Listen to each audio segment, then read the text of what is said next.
Good morning everyone. Second day ko dito sa Pilipinas. Anyway, pupunta na kami ngayon sa municipality o sa season para kumuha ng police clearance. Samahan nyo kami, tapos punta kami dun sa Pusurubio para kunin yung motor. Tignan natin yung makukuha ko na today. Okay. Yan. Kasama ko si Papa at saka si Gigi. Lang dalawa. Kaya kami doon.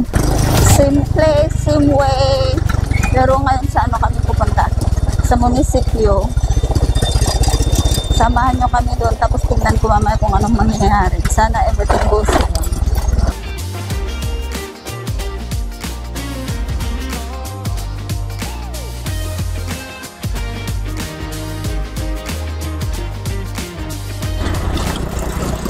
Sa highway kami dumaan ngayon. Kasi hindi pwede kung walang daan papuntang kung hindi tayo pupunta ko ng isip ko kung hindi dito sa makaya na.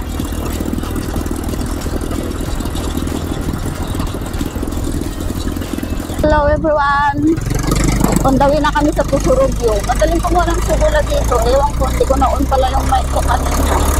Parang kumuha na dito. Anyway, doon na kami kukuha ng police clearance kasi dito wala pa daw. Hopefully hindi daw yung system nila kasi nasabi daw ang system daw yata. Nasa Pusurubio na kami on the way to the municipal police station nila dito.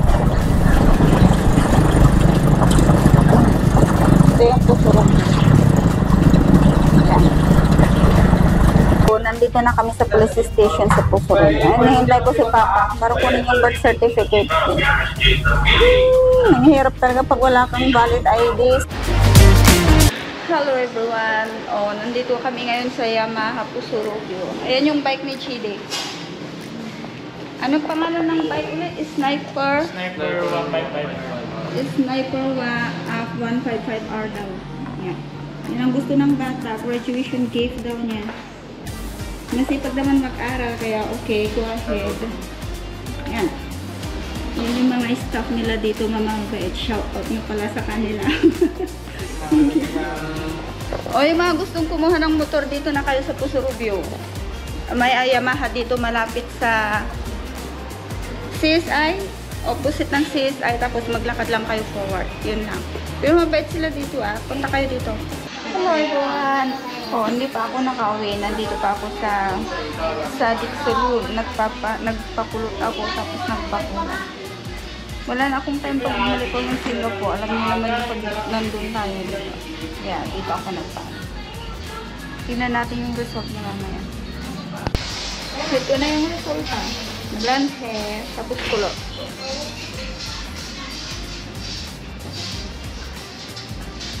Pinagupitan ko ng konti.